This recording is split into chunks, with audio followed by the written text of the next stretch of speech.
한 주간 평안하셨습니까? 인사 나누겠습니다. 주님의 교회 잘 세우십시다. 주님의 교회 잘 세우십시다. 오늘은 페이지 23페이지.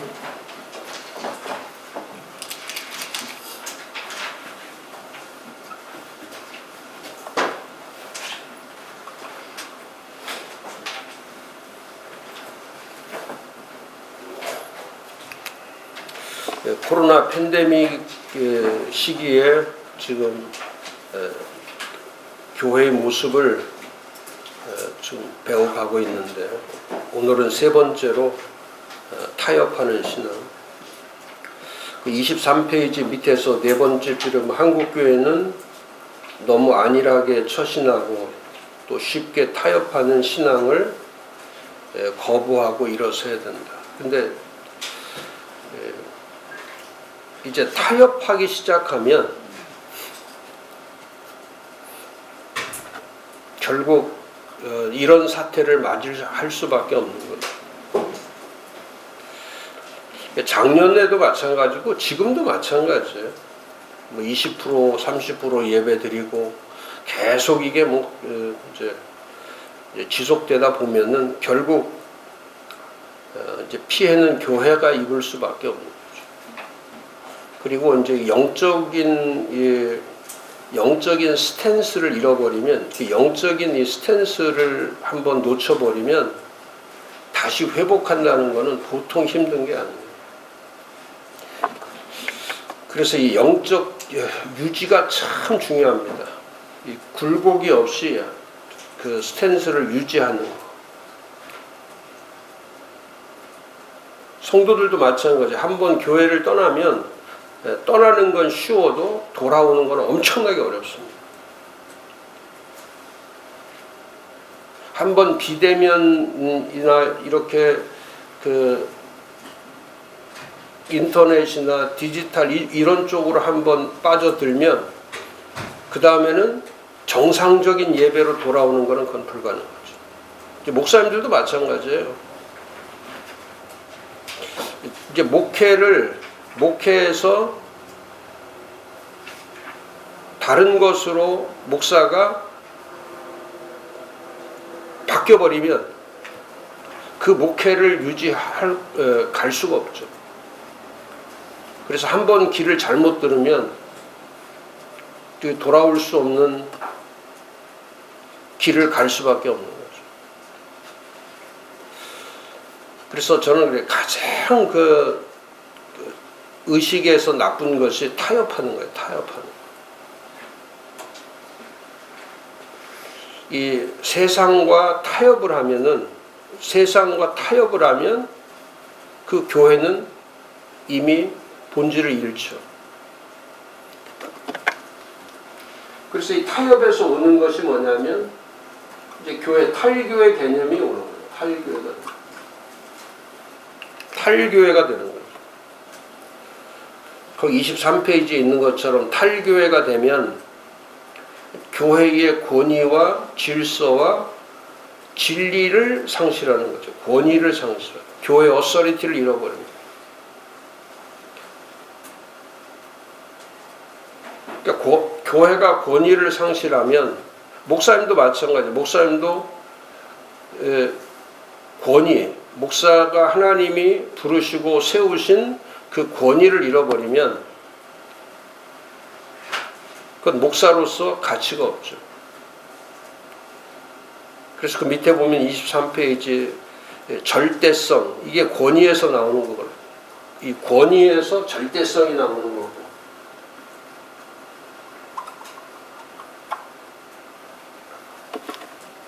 그 다음에 24페이지로 가서 질서에서 불변성이 나오는 거예요. 질서에서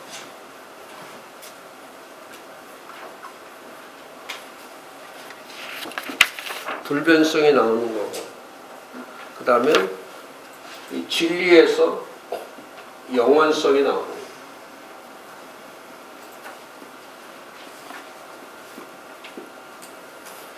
그러니까 진정한 교회는 교회의 권위를 통해서 절대성이 세워질 수밖에 없는 거죠. 그래서 사도행전 20장 28절에 보면 여러분은 자기를 위하여 또는 온 양떼를 위하여 삼가라. 성령이 그들 가운데 여러분을 감독자로 삼고 하나님이 자기 피로 사신 교회. 이게 교회의 권위죠. 절대적 권위. 이 교회란 100% 하나님이 값을 지불하신 교회다. 그러니까 교회는 단 1%도 사람과 신인 협력이 아니죠. 이렇게 타협이 되지 않아요. 교회는 타협되지 않죠. 교회는 절대적이죠. 그 절대적이라는 건 이건 하나님의 권위로 되어 있는 거예요. 완전한 하나님의 권위. 그러니까 교회는 절대적 하나님의 주권으로 되어 있는 거예요. 근데 지금은 그 절대성이 깨져버린 거예요. 그러니까 권위를 상실하니까 하나님이 자신의 피로 사신 교회임에도 불구하고 이 교회의 주인이 바뀌어버린 거예요. 그래서 교회가 세상 정부, 사람, 돈, 권력 할 것 없이 수많은 것들이 그 교회를 절대적 교회를 상대적 교회로 바꿔버리는 거예요. 사람에 의해서 좌지우지되고 조직에 의해서 되고 요즘은 제가 교회 얼마나 이 교회 토양이 나빠졌냐면 목사님들이 목회를 이제 웬만한 교회는 목사님들이 목회를 할 수가 없어요. 토양이 다 뒤집어진 것이 뭐냐면 목사의 리더십에서 이 권력의 리더십으로 바뀌어버린 거예요. 권력의 리더십. 교회 안에 권력이 들어와 버려요. 이 세상이 권력으로 가버리니까 교회도 권력으로 가버려요.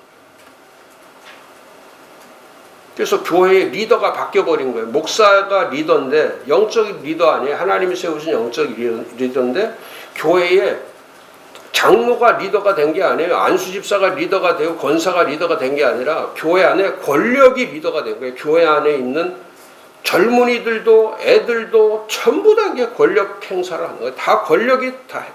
이 나라가 지금 그렇잖아요.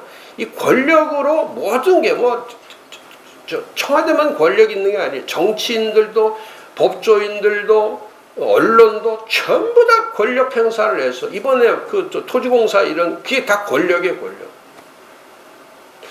자기 마음대로 땅도 자기 마음대로 할 수 있는 거고 돈도 자기 마음대로 할 수 있는 거고 뭐든지 자기들 마음대로 다 할 수 있는 게 그게 권력이에요. 권력.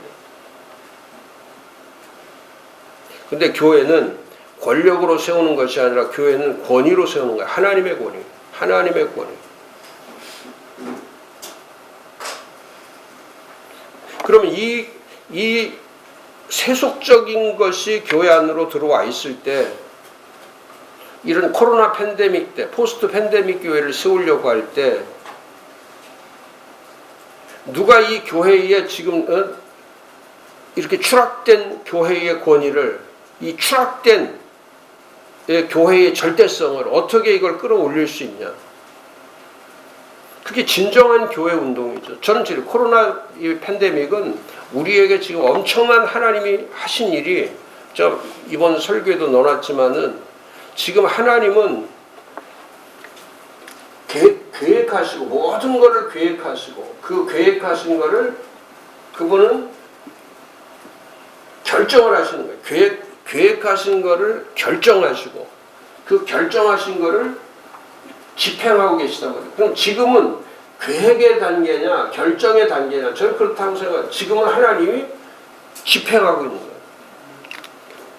그 집행하는 것이 뭐냐면 하나님의 권위로 되어 있는 교회와 세속의 권력으로 되어 있는 교회를 하나님께서 집행하는 거예요. 목사도 마찬가지예요. 하나님의 권위로 되어 있는 목사가 있고 세상의 권력을 가지고 있는 목사들이 있는 거예요. 성도도 똑같은 거예요. 그걸 하나님이 나누시는 거예요. 집행하고 계시다는 것은 하나님께서 구별하시고 분별하시고 하나님이 나누시는 거예요. 지금처럼 분명한 시대는 없었단 말이죠. 지금 이 국가도 마찬가지예요. 저는 이 대한민국은, 제가 생각할 때 이 대한민국은 불행하지만은 대한민국은 점점 저는 망해간다고 확신하기 때문에 이 나라는 망한다. 저는 망한다고 보기 때문에 그 망한다고 보는 것 중에 첫 번째가 그거예요. 저는 대한민국 모든 사람이 다 권력자가 돼버려요. 그래서 지금 재난지원금 4차가 20조예요. 제가 작년부터 계속 하는 말이 그거예요. 1차, 2차, 3차까지 오면서 1차, 2차, 3차에 21조예요. 21조. 그리고 이번에 4차가 20조.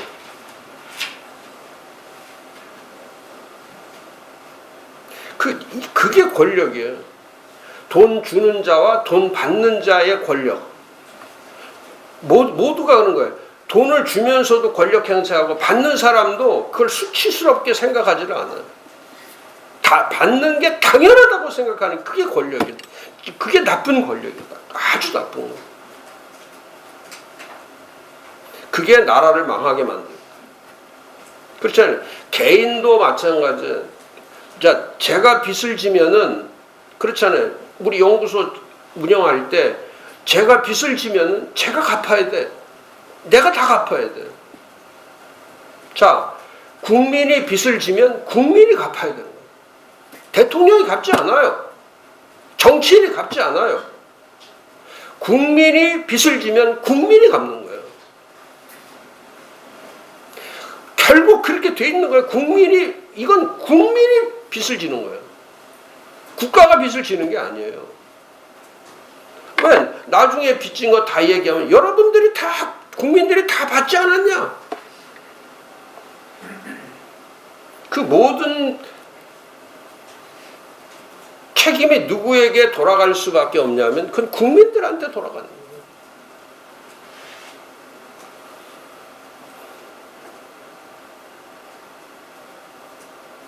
그래서 권력은 반드시 부패하는 거예요. 그래서 베네수엘라 같이 왜 베네수엘라 같이 되냐? 왜 그리스 같이 되냐? 그런 나라들이 전부 다 걸어갔던 발자취가 지금 이런 권력이 강하게 되면 그건 부패해서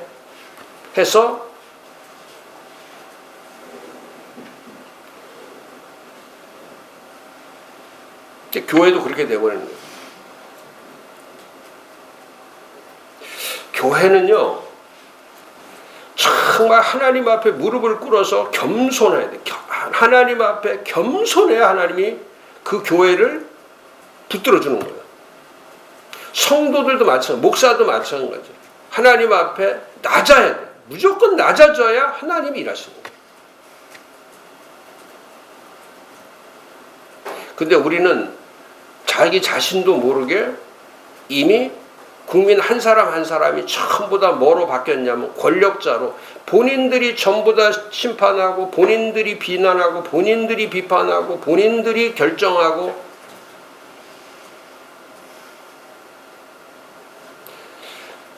그래서 이 타협이라는 거는 세상 것이 물이 들면, 세상 물이 들어오면 그건 감당할 수가 없는 거예요.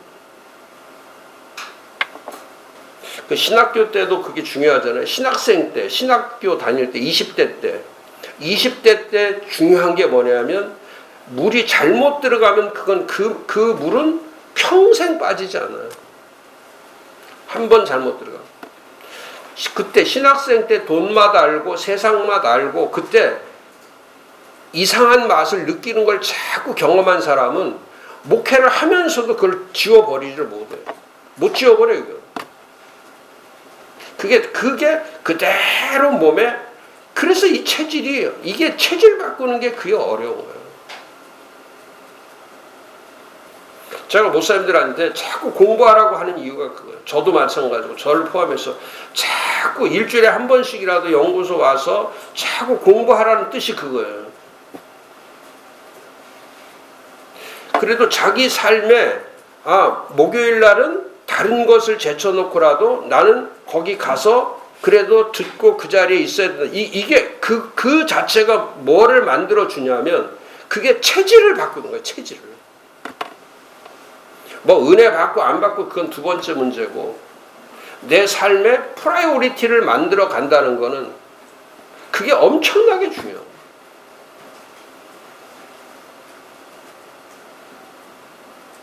저도 연구소 22년, 23년 차인데 만 22년을 해오면서 제가 가장 그래도 지금까지 이 클래스를 끌고 계속 가는 거는 뭐 목사님도 아시고 뭐 박 목사님, 최 목사님 다 뭐 전부 다 목사님들이 뭐 여기 다 증인들 다 앉아 있고 뭐 다 증인이다. 다 증인이.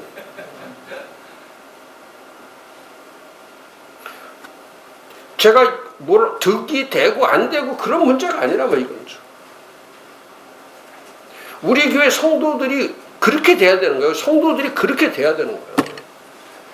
목사님들이 제가 하고 가는 뭐 잘하고 잘못하고 떠나서 그 삶의 사이클이 그렇게 돼야 되는 거예요. 그냥 삶의 사이클이 그렇게 돼야 돼요.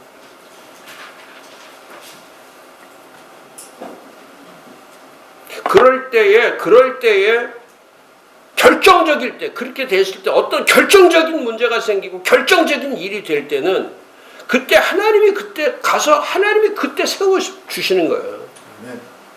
저는 지금이라고 생각하지 않아요. 저는 하나님이 그렇게 옹졸하시고 작고 그런 하나님이 아니에요. 제가 알고 있는 하나님은 제가 믿는 하나님 그런 하나님이 아니에요. 저는 우리 성도들에 대해 목사님들이나 성도들에게 제가 말씀할 때에 내가 믿는 하나님은 이 세상 사람들이 생각하는 그런 하나님이 아니라는 거예요. 그래서 교회가 절대적이라는 거예요. 저는 교회가 절대적이다. 타협할 수 없는 어쩔 수 없는 거예요. 제가 누구하고 어떻게 교회 세우는데 제가 누구하고 타협을 하겠습니까? 거기에 사도행전 20장 28절에 그대로 하나님이 자기 피로 사신 교회인데 여기에 인간이 여기에 1%도 인간이 할 수 있는 게 뭐가 있냐? 그 하나님의 권위 앞에 인간이 할 수 있는 게 뭐가 있냐? 어제 그저께 화요 클래스 대전 클래스인데 클래스 끝나고 나서 식사하는데 그 김제에서 목회하신 목사님이 밥 먹기 전에 그 얘기를 하시더라고요. 소연 3월 말에 사임할 겁니다. 아니 왜 사임을 하세요?